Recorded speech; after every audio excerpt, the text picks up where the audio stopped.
એ દીકરી શું હોય? એ દીકરી બાપના કાળજાનો કટકો હોય છે. કાળજું જ હોય છે, પૂરું કટકો ના કહી શકાય, પૂરેપૂરું કાળજું હોય છે. જ્યારે બાપ કન્યાનું દાન કરતો હોય ને ત્યારે કન્યાનું દાન નહીં, એ કાળજાનું દાન હોય છે. કોકને હૃદય દઈ દેવું સહેલું છે, પણ દીકરી દેવી બહુ અઘરી વાત છે. એ આજે મેં અનુભવ કરી છે. અને આપણા ઘરમાં કોઈની દીકરીઓ હશે તો એની સાથે પણ એવું જ વર્તન કરજો કે જેવી તમારી દીકરી સાસરે જાય છે અને તમે જેમ ઈચ્છો છો કે મારી બેન સાસરે જાય, સાસુ સસરા એની સાથે વ્યવહાર કરે.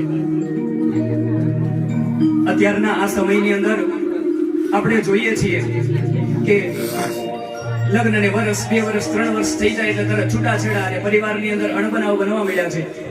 એ વાત પર સપ્તપદી લગ્ન વિશે તો તમે મહિનો દિવસ બોલો તો પણ ઓછું પડે, પણ સપ્તપદી જ્યારે કેવલભાઈ કીધી છે ત્યારે સપ્તપદી શાસ્ત્રોક્ત તો કેશુ વિષ્ણુ સ્તુવાનયત વગેરે, પરંતુ ગુજરાતીની અંદર આ